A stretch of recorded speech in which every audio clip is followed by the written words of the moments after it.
the Madman. It's time for some priest action. We're gonna start off with one of the cards I rated top 10. Whenever you have a 0 mana spell, you gotta watch out, because those could create ridiculous things, and this is no exception. 5-star card. I predict that Topsy Turvy could create a new archetype, or rather, really bolster up an existing archetype in the good old Divine Spirit Inner Fire deck. Instead of Inner Fire, we run Topsy Turvy, and an additional bonus to running that is going to be for Test Subject. 5 stars. The reason why Topsy Turvy is better than Inner Fire is twofold. 1, it doesn't get eliminated by Skulking Geist. 2, it can combo infinitely with Test Subject. So the setup preparation phase is you play the 2 Radiant Elementals and this Test Subject in your hand. After that, you play Divine Spirit on the Test Subject, and you also Vivid Nightmare the Test Subject. Which means that your new Test Subject is going to have the buff credit of Vivid Nightmare and Divine Spirit on it. Finally, you Topsy Turvy Test Subject number 1, which means you're going to get your Topsy Turvy back, you're gonna get your Divine Spirit back, and you're gonna get your Vivid Nightmare back. And you've only spent a total of 1 mana because Vivid Nightmare costs 1 from Radiant Elemental. So you've completed phase 1, which is basically getting rid of your first Test Subject and beginning the duplication process. Now you're gonna do that repeatedly. You put the Divine Spirit and the Vivid Nightmare and Topsy Turvy this Test Subject again. But this time, you get double the credit because the first Test Subject already had the Divine Spirit and the Vivid Nightmare put on it. So now you're getting 2 Divine Spirits and 2 Vivid Nightmares, as well as your Topsy Turvy. Now, you can simply put Vivid Nightmare on your Radiant Elemental, making all of your spells cost 3 cheaper, which means Vivid Nightmare now also costs 0. At this point, every single time you Vivid Nightmare Test Subject, you're going to get another copy of 2 Divine Spirits and, well, now 3 Vivid Nightmares. And you have to watch your hand at this point, but ultimately the combo is to either put a bunch of Divine Spirits and then Topsy Turvy, a minion you already have on the board, to deal a lot of damage to the face, or you can have a Stone Tusk Boar in your hand and then put a bunch of Divine Spirits and then Topsy Turvy that, along with some amount of Vivid Nightmares, because you can just copy a bunch of your boars and then charge with all of them. So, in short, I expect the Test Subject Topsy Turvy deck to be clearly for my ratings like either tier 1 or tier 2, because these 2 will be defining of that deck archetype. Next up, Dead Ringer, a loot hoarder which tutors for exactly Death Rattle minions, which is probably better than Loot Hoarder if you're looking for exactly those, which I see happening in exactly Quest Priest, and for that reason I'm going to rate Dead Ringer 2 stars. I think that Quest Priest is going to be mediocre. Mediocre to bad, even.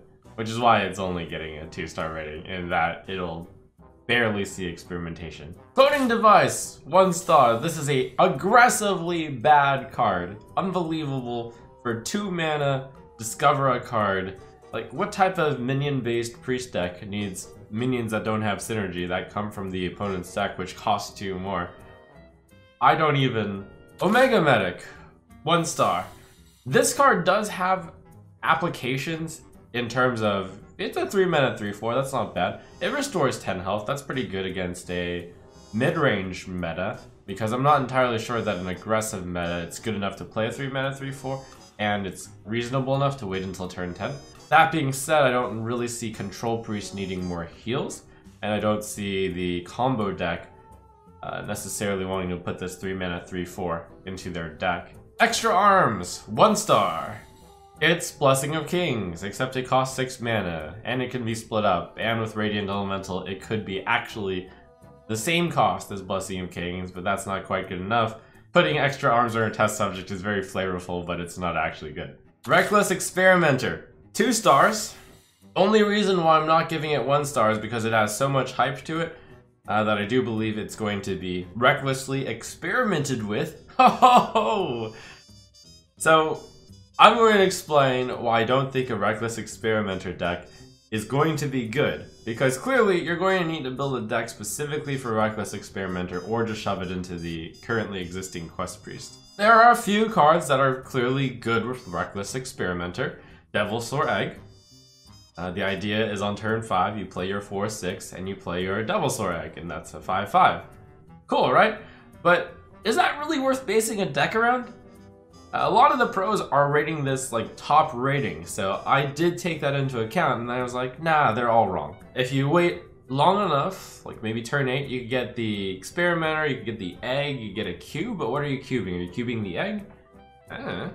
The thing that really makes me convinced that Reckless Experimenter is not going to actually be competitively viable is there is already a card that's a 5-mana 4/6 that already lowers Death Rattle minions by a lot.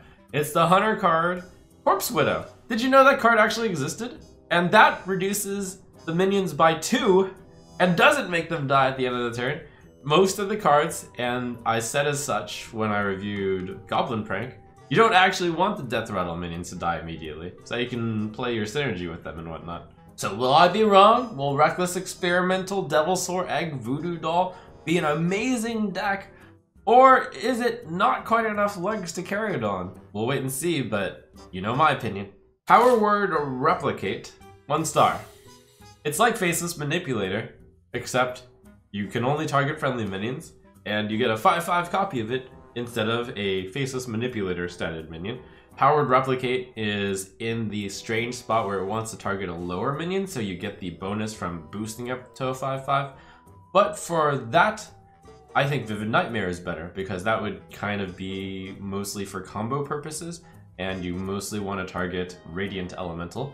So just use Vivid Nightmare to get your discounts, and then play the Topsy-Turvy Test Subject, is my take on it. For all other purposes, just play Faceless Manipulator.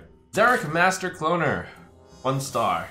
Xeric Master Cloner is a better Cairn, but Priest has never really considered playing Cairn.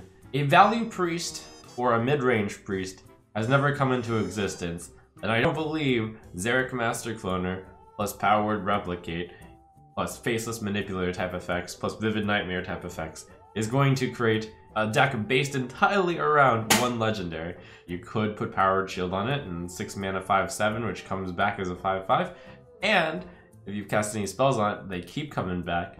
So yeah, lots of value potential, but that value will not be realized properly in the upcoming meta. And Xeric's Cloning Gallery, 2 stars.